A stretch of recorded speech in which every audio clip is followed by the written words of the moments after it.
ta nghe lời gọi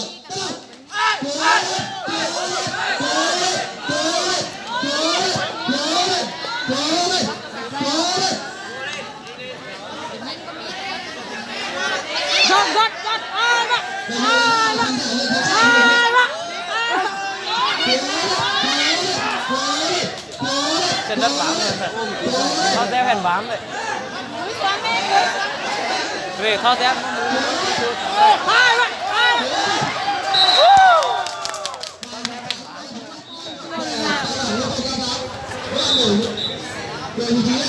Xem họ làm như thế nào thì mình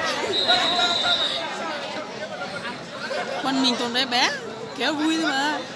Đẩy ép ra nó bám cái này. mượn bạn nào. Nhỏ nhưng có bó đấy, có tay thôi. Thôi cho mình này cũng rồi.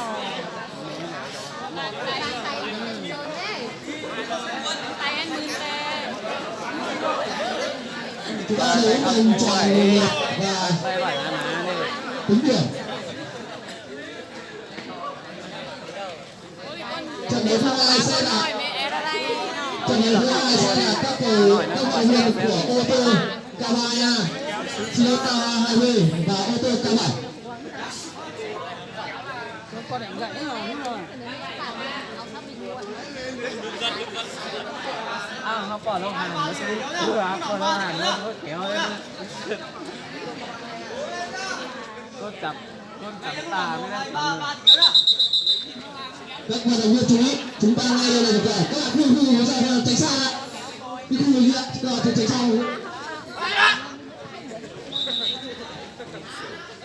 Nghe lệnh được rồi. Không bỏ báo tránh xa đâu không. Tà đâu. Cố Bắn mưa đi, rời có mưa đi. Rời có mưa đi.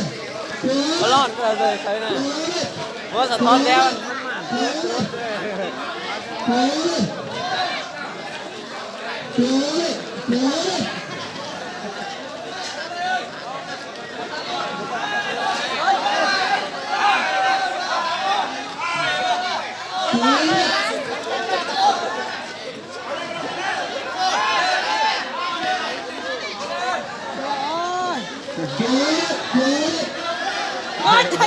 Lon rồi, lon rồi. Để cho mưa mình ra để đây cho hơi trượt để cho mình hơi.